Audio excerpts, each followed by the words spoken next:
Jaya Raja Madhava Kunja Bihari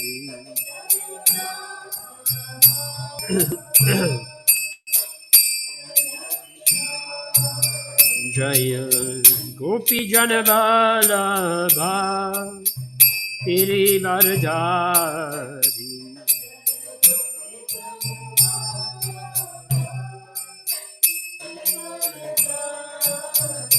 Jaya Gopi Janavalabha Pirivardhari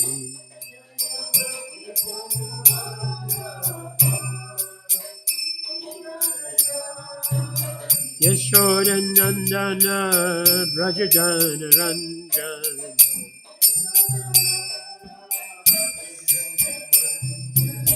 Yashodanandana Brajajana Ranjana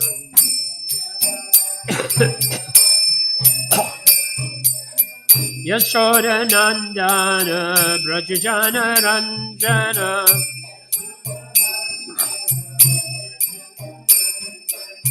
Yashodanandana Brajajana Ranjana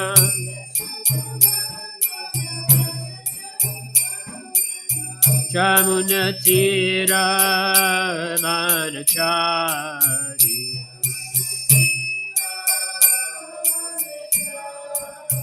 Jamunatira Manachari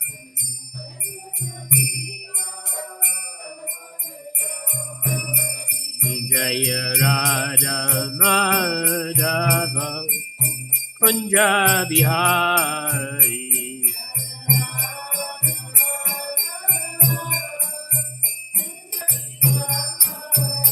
Jaya Radha Madhava Kunja Bihari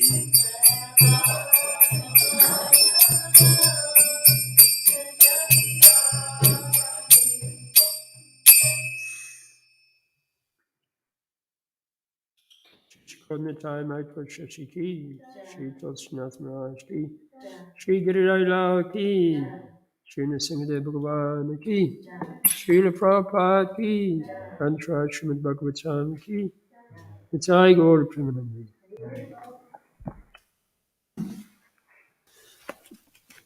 We're reading from Srila Prabhupada Leelamrita, chapter entitled, I have done my part. Sometimes he would go sit in the private garden adjacent to his main room. A devotee had built a plaster fountain there in the shape of a large pink lotus, and while Prabhupada sat in the little alcove surrounded by flowering vines, the splashing of the fountain pleased and soothed. An occasional monkey would come over the wall into the garden looking for something to steal, and Prabhupada would have it chased away. Otherwise, he sat silently, conversing only occasionally with one or two disciples. One day in the garden, Srila Prabhupada was recalling the simple but civilized life he had known as a child. He mentioned the various ceremonies his mother had observed during pregnancy to allay the dangers connected with childbirth. Though his voice was soft and weak, he was still inclined to speak. So much care was taken for the children, he said. Now these rascals are killing children. Most uncivilized life. Two-legged animals. Even in these days in India, in the interior villages, their life can be peaceful. They have enough grains, enough milk to live peacefully and chant Hare Krishna. And they are going there to give this sterilization. Srila Prabhupada was referring to Indira Gandhi's policy of compulsory sterilization.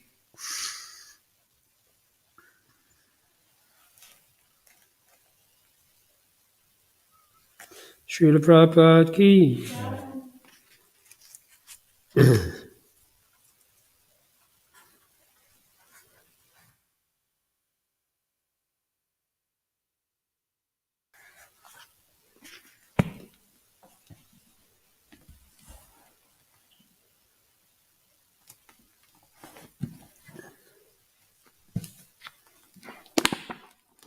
Reading from Srimad Bhagavatam, Canto 5, Chapter 15, The Descendants of King Priyabrata. Text 2, 3 and 4. Om Namo Bhagavate Vasudevaya. Om Namo Bhagavate Vasudevaya. Om Namo Bhagavate Vasudevaya. Om Namo Bhagavate Vasudevaya. Om Namo Bhagavate Vasudevaya. Om Namo Bhagavate Vasudevaya. So I'll just read through text 2 and 3. Tasmad Vridasenayam Devatajinama Putro Bhavat. From Sumati, a son named Devatajit was born by the womb of his wife named Vridasena. Text 3. Tata Suryang Tattanayo Devadyumnas Tato Denumatyam Sutta Parameshti Tasya Suvarachalayam Pratiha Upajata.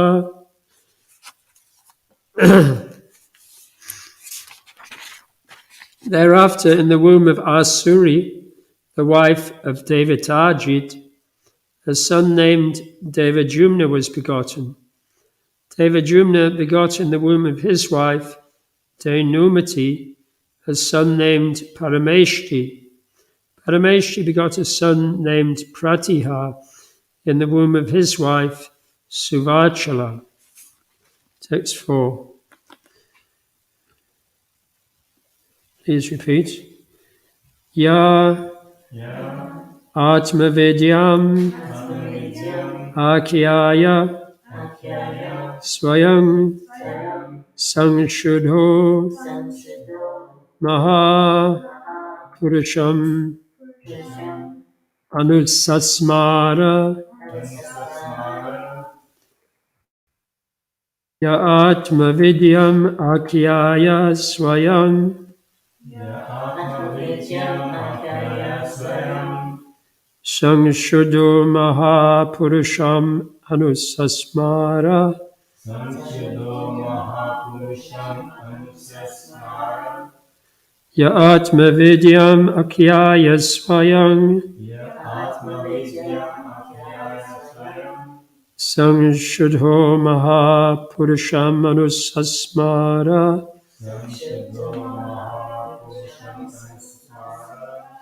Ya Atmavidyam Akyaya Swayam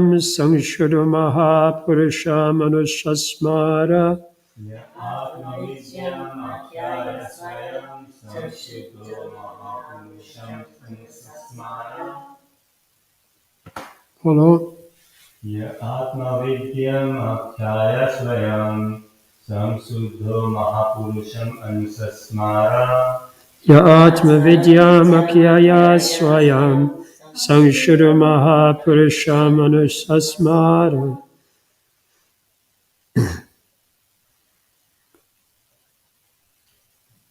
Ya Atmavidyam Akyaya Swayam Sangshuddho Mahapurusham Anusasmara. Ya Atmavidyam Akyaya Swayam Sangshuddho Mahapurusham Anusasmara.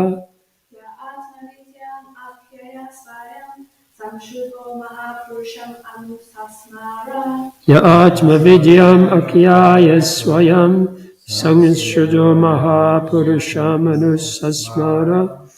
Ya who? King Pratiha. Atmavidyam Akyaya. After instructing many people about self-realization, Swayam, personally, Sangshuddha, being very advanced and purified in self-realization, Mahapurusham, the Supreme Personality of Godhead Vishnu,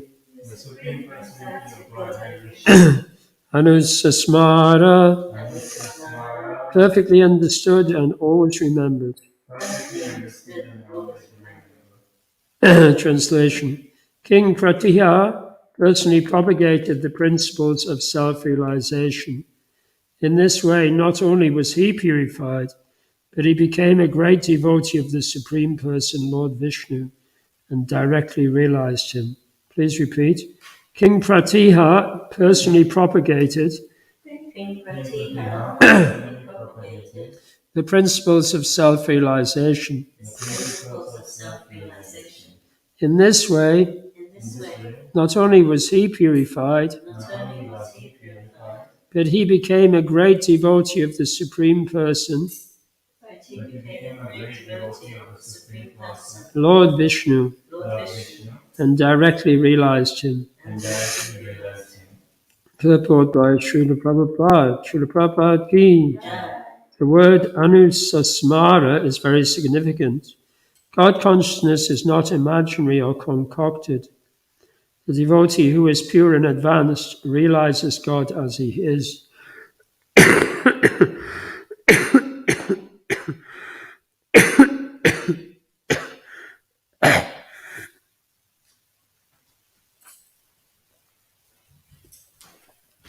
Maharaj Pratiha did so, and due to his direct realization of Lord Vishnu, he propagated self-realization and became a preacher.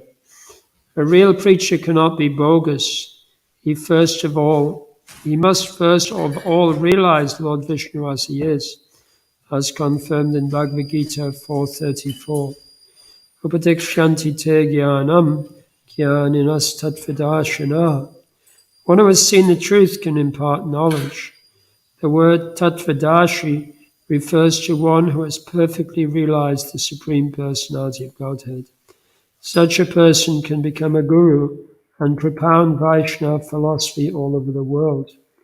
The paragon of bona fide preachers and guru is King Pratiha.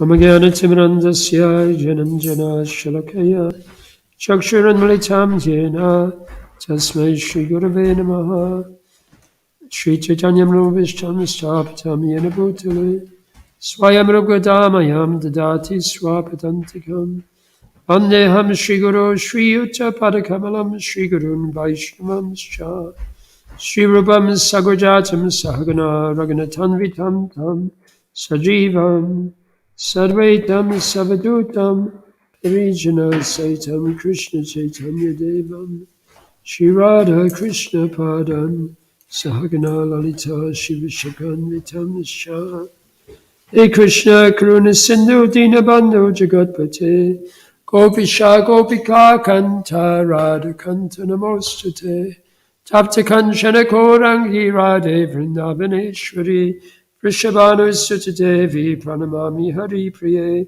Vanchakalpatarubhyascha Kripasindhuye Vicha Patitanam Bhavanebhyo Vaishnavebhyo Namo Namaha Jaya Shri Krishna Chaitanya Prabhu Nityananda Shri Advaita Gadadhara Shri Vasari Gaura Bhaktivinoda Hare Krishna Krishna Krishna Hare Hare Hare Rama Rama Rama Hare Hare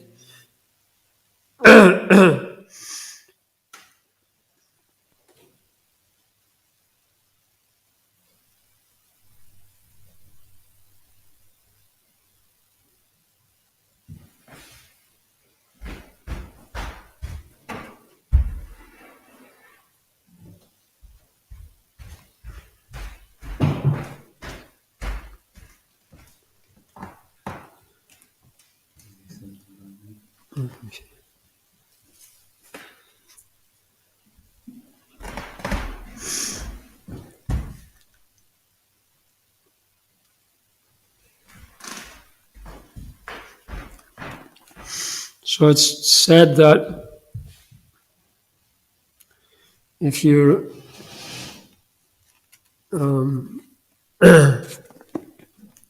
trying to remember some instruction,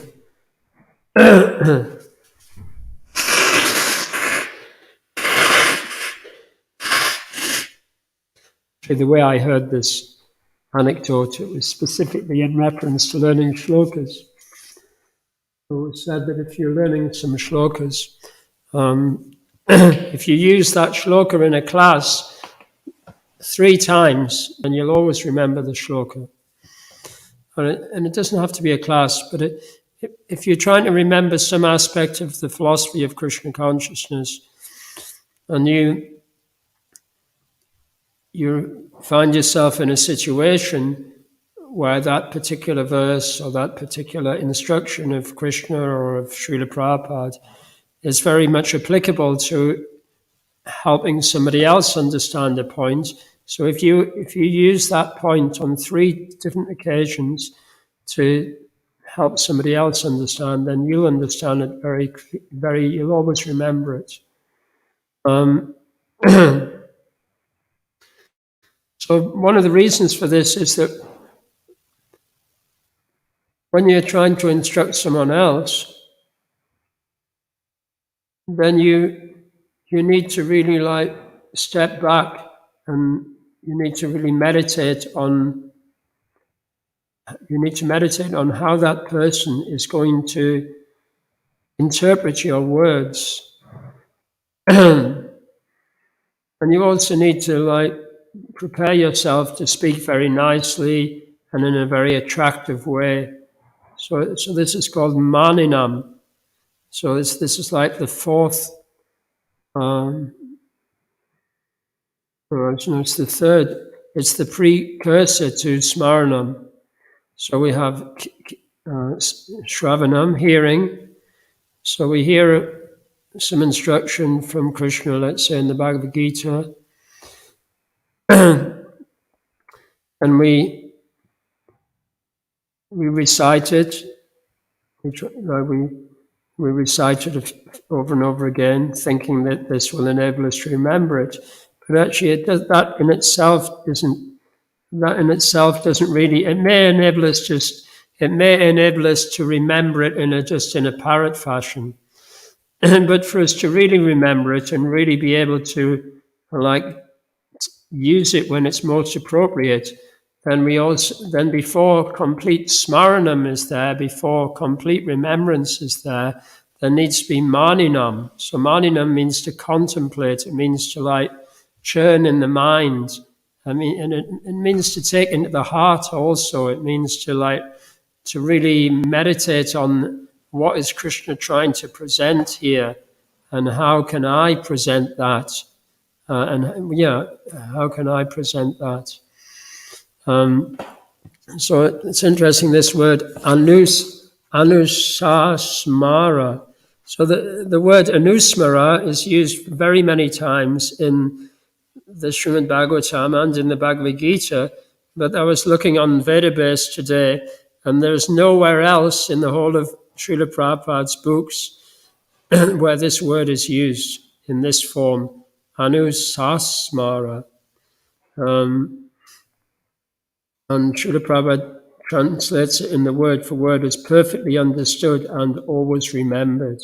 So this perfectly understood and always, this kind of, it's a little bit like, what's the word? Yeah, it's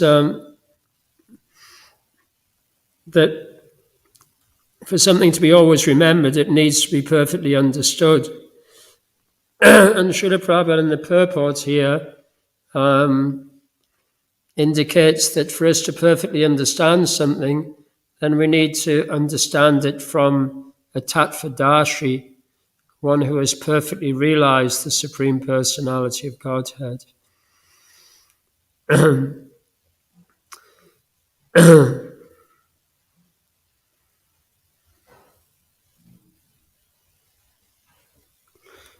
But then again, on other occasions, Srila Prabhupada,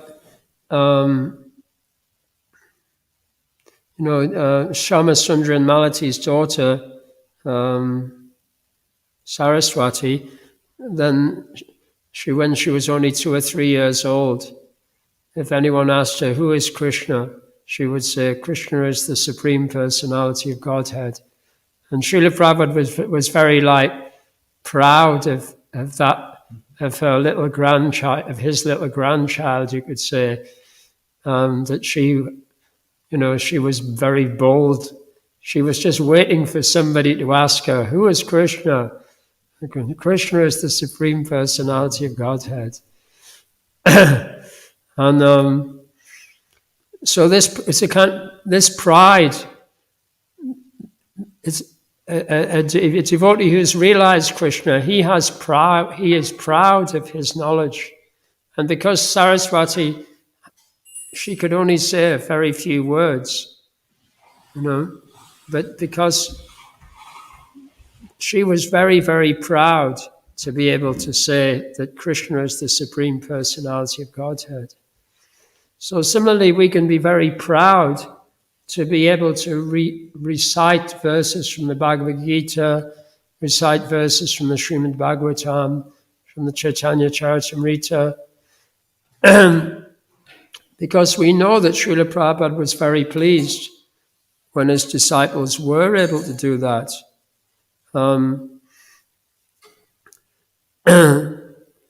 He was pleased for a few reasons. He was pleased because many of his countrymen, many so-called intelligent and prosperous Indians, had actually relinquished the habit of listening to Shastra every night. Srila Prabhupada said that in village life, before the advent of cinema and kind of mass media, then in village life, at the end of a day's work working in the fields or working in the weaving or doing weaving or grinding flour or making butter, whatever, or building houses, there's so many different tasks there in like village life.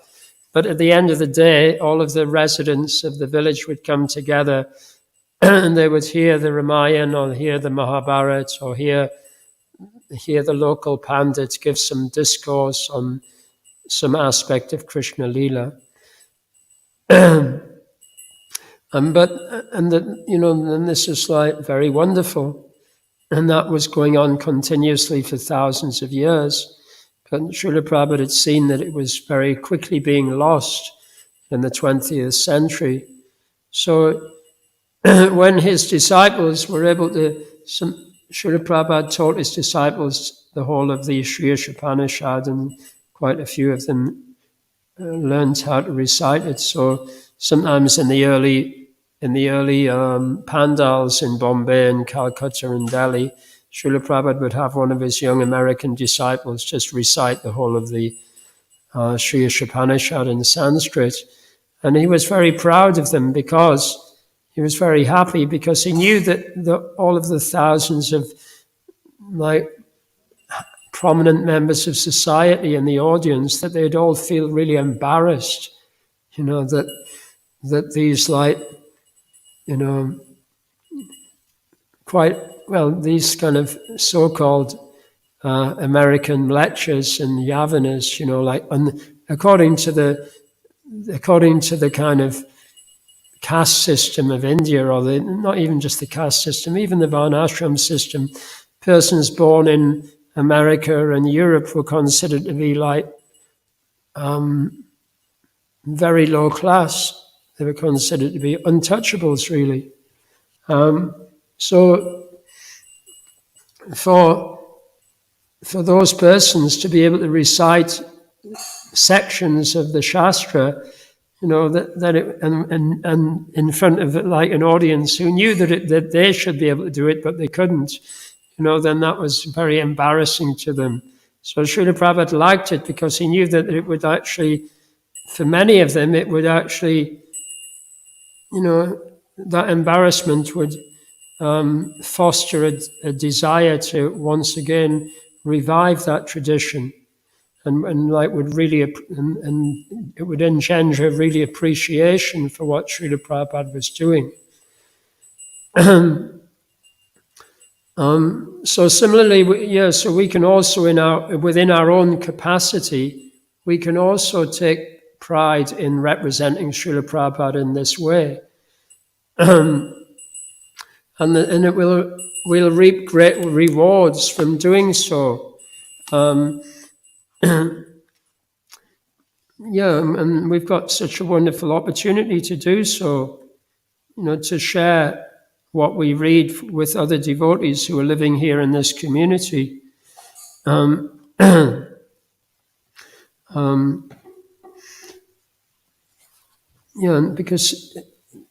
it becomes very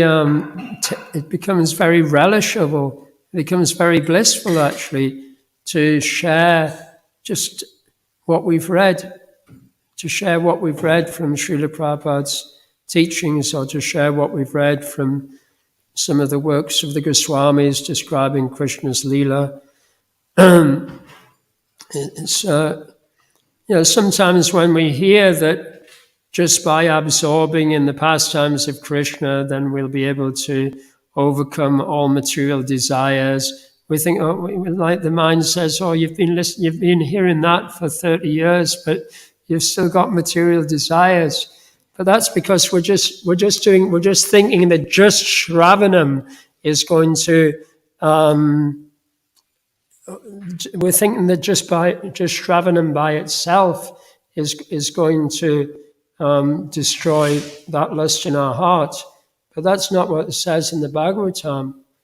It says that by constantly discussing amongst each other these pastimes, by constantly asking questions and like really desiring to know more and more, then that kind of meditation, that actually overpowers the desire for material sense gratification. There's one, Srila Prabhupada often paraphrases a verse from the 33rd chapter of the 10th canto, Vikriditam Vrajavadabi idam cha Vishno, Shradanvito na Shraniyat Ata Vanayedya, Bhaktim Param Bhagavati Pratilabhya Kaman, Ridrogam Ashapahino Chachirena Dira. So it says that by hearing and discussing the pastimes of Krishna with the cowherd ladies of Raj, then the deeply rooted desire for material enjoyment which is in the heart very quickly becomes washed away, and one attains a platform of peacefulness.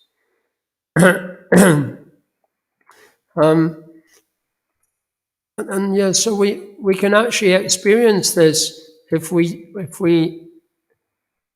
like strictly practice this process of Shravanam, Kirtanam, Vishnu Smaranam. But only when it's done in close association with devotees. It's not sufficient that it's done in association with devotees. Doesn't mean, well, I'm in the association of devotees, Vrinda's in the room next door, and Ian's outside in the caravan, and Laura and Kat are upstairs, I'm in the close association of devotees. It doesn't mean that.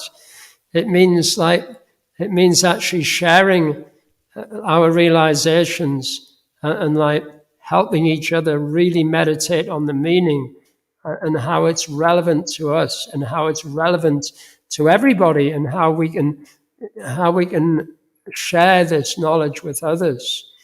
It becomes very exciting, actually.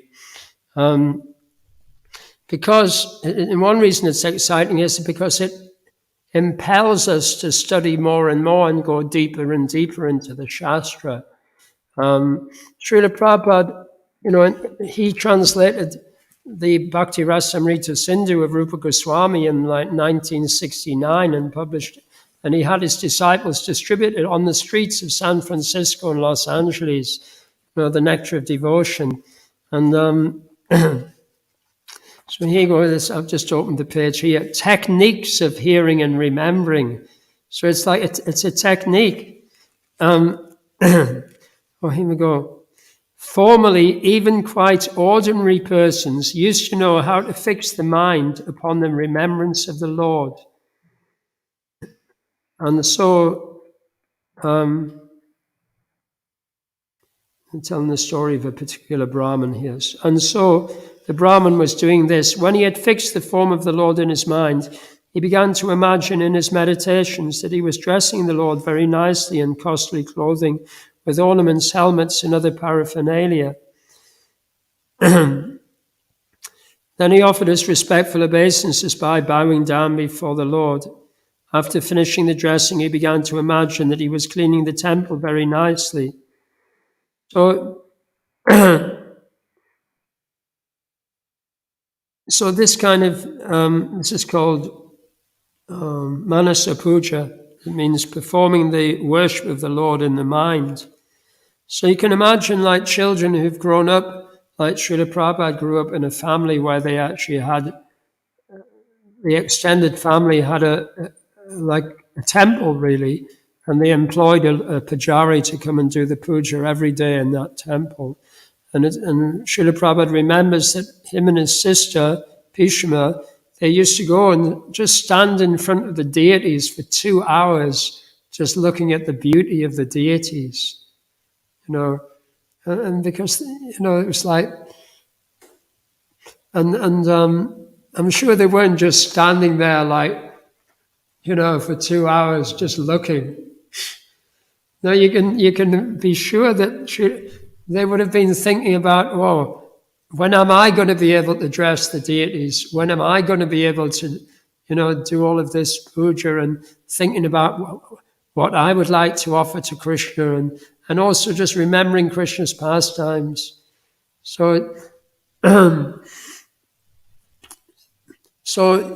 even if we don't have that opportunity to directly be on the altar and dressing the deities, but there's so much opportunity to remember the deities when we're doing our other services about in the temple and in the garden every day. And it's not improper to imagine that we are dressing the deities. It's not an improper meditation. We can think, one day I'm going to get second initiation and I'm going to be able to be on the altar and I'm going to be dressing the deities and I'll be putting this jewelry on. We can think, we can think on my first day I'm going to put this jewelry on and this jewelry on and these flowers and this outfit like that. Not that necessarily we'll have that. We may have to follow very strictly, to begin with, the directions of our authorities, but it's not incorrect to want to. I want to do it very nicely, the way that to me is the nicest way.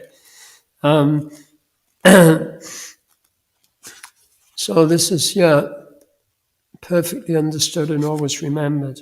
So anyway, the reason I picked up the nectar devotion was another reason anyway, and that is so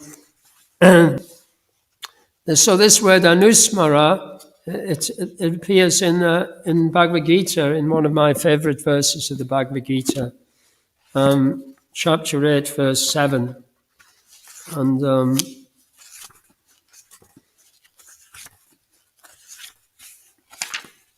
because it's one of my favorite verses, I never actually practice it very much, and therefore I don't remember it completely. But anyway, Tasmat saveshu kaleshu Mamanusmara yudyacha mai arpita manobodhi mame vaishyasya sangshaya.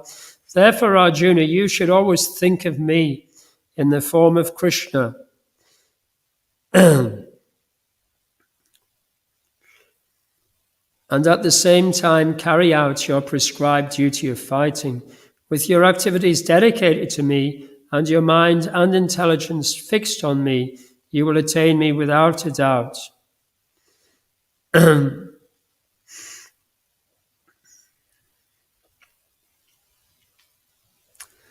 So to be able to think of Krishna in his personal form while we're engaged in our duties. Actually, I was listening to a class by Kadamba Kanana Maharaj on this verse, and he says that, not many of us are warriors. Not many of us are soldiers.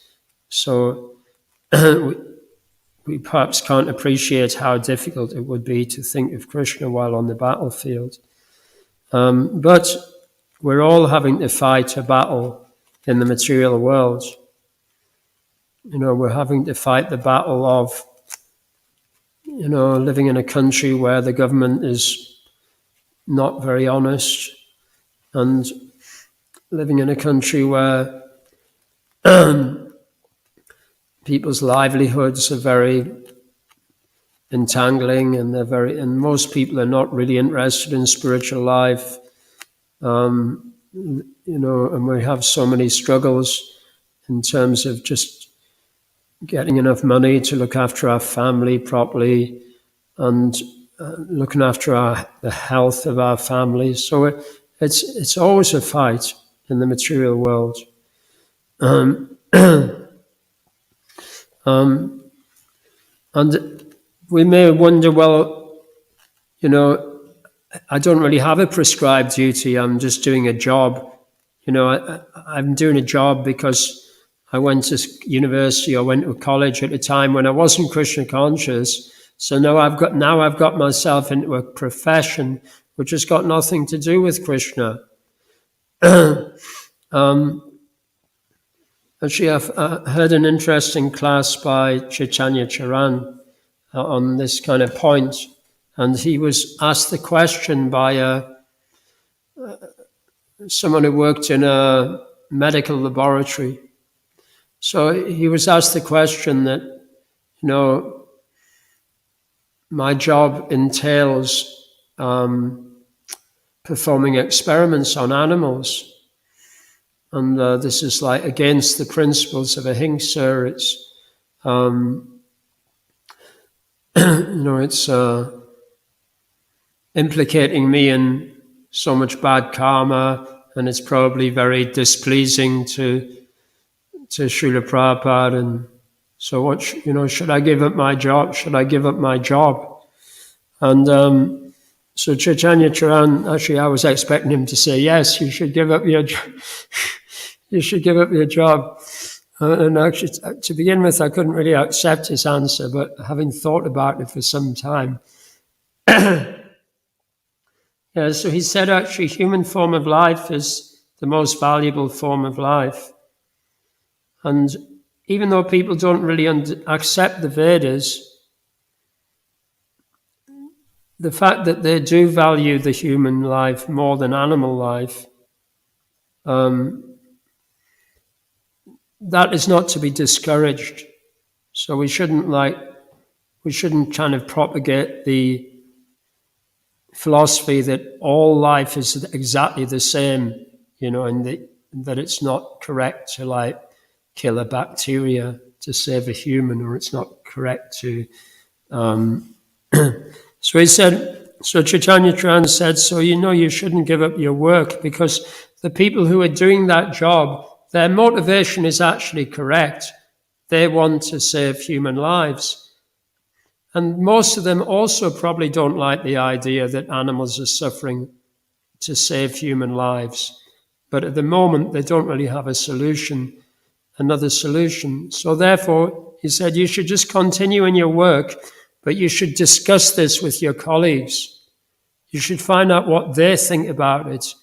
And then perhaps together you can form some kind of organization within your profession that will actually gradually promote a different way of testing that doesn't involve any kind of cruelty to animals. So that's the nature of the world that we live in. It's like everything is extremely complex. The Battle of Kurukshetra was extremely complex. You could say that Krishna could have just come and killed everybody in 5 seconds. But it's even for Krishna, it's not that simple. He has to fulfill the desires of all living entities. He says, Ye yatam mam prapadyate tangstataiva bhajamyaham. As they surrender unto me, I reward them accordingly. So everyone, to some degree, is surrendering to some aspect of the truth. So Krishna is reciprocating with everybody individually. um, so that in that sense, there's always a fight there. And the fight may not be a physical fight, but it's often an intellectual fight or an ethical fight. And so we can think about how Krishna also had to deal with many of these difficult situations. For example, when after the Battle of Kurukshetra, when Ashvatthama killed Ashvatthama, the son of Dronacharya, he out of kind of anger and frustration that he'd lost, he was on the losing side. Then he decided to kill the 5 sons of Draupadi. They weren't actually babies; they were like youths, teenagers. And but they were while they were sleeping, he killed the 5 sons of Draupadi, and which was considered like an abominable act. He was caught very quickly by Arjuna and Bhima, and he was like tied up, and then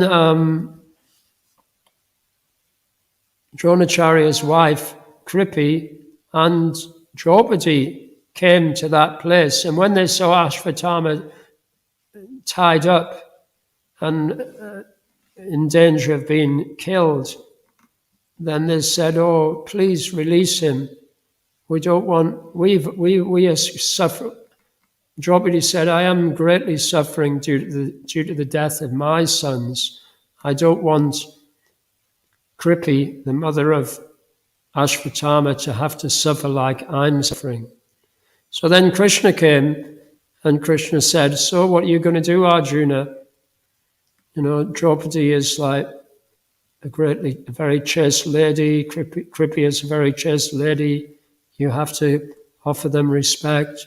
But at the same time, Ashvatthama has committed a great sin. He should be killed.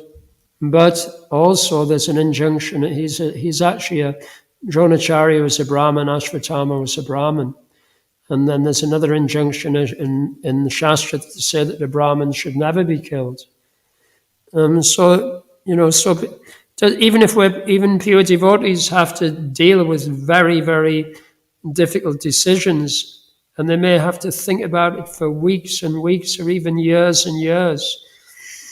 So there's always fighting there. There's always it's always going to be difficult to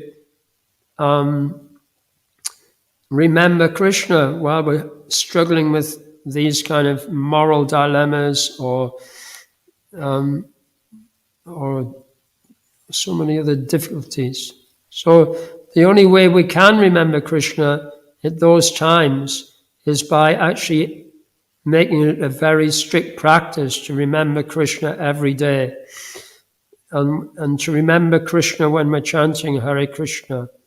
To remember that this is Krishna, and we're very fortunate to have the association of Atokshaja Krishna, who's made it like a very deep study of trying to understand how we can do this, how we can actually focus on the holy name and remember this is Krishna by praying to Krishna, while we're chanting.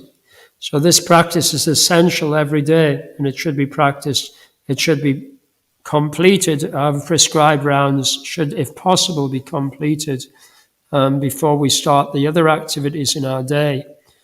And then as well as that, then equally important is deep study of Srila Prabhupada's books, discussing from different points of vision, asking questions, reading Srila Prabhupada's books, listening to Srila Prabhupada's lectures and conversations, and then listening to the classes of Srila Prabhupada's disciples and reading some of the articles about these kind of topics.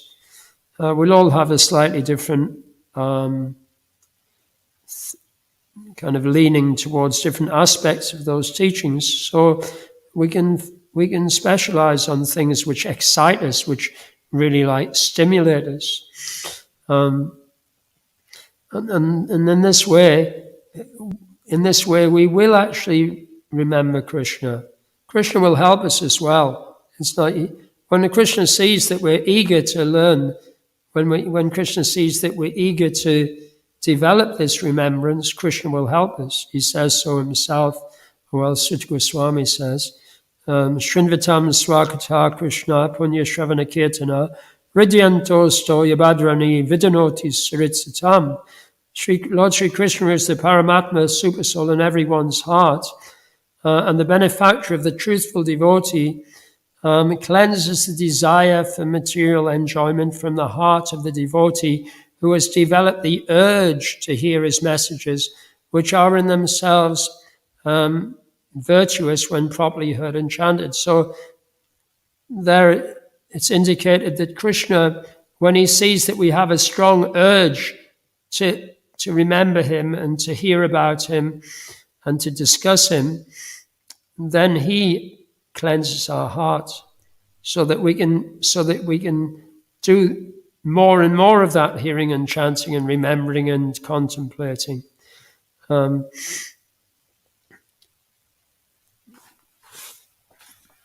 So I'll stop there. Are there any questions or comments? Kat? Yeah, I really like the point you made about the guy that works in the animal testing facility, and how it really inspired me because like, oh, you should quit your job. He gave him like a solution that might be more beneficial because that might actually bring about change.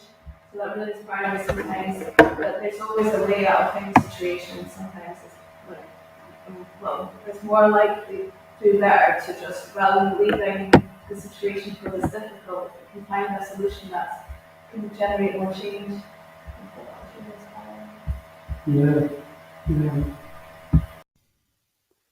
Yeah, I mean, as I say, I initially disagreed with him. I was thinking, well, he's misrepresenting the philosophy here. But but on thinking about it for some time, and I understood.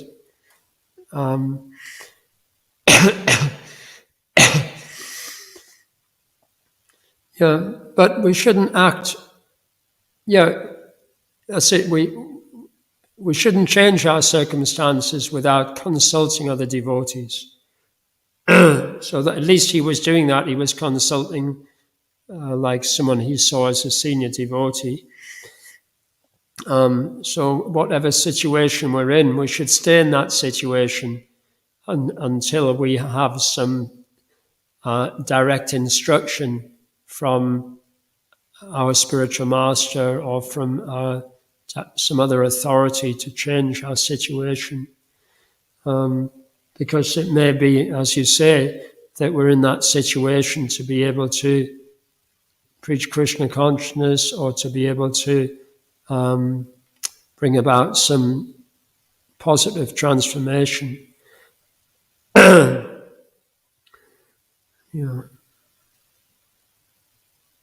Are there any questions online, Prabhu? No. Okay. Grantraj Srimad Bhagavatam ki, Srila Prabhupada ki, Anantakoti Vaishnava Vrinda ki, Nitai Gaura Premanandi. Special Vasi Prabhu ki.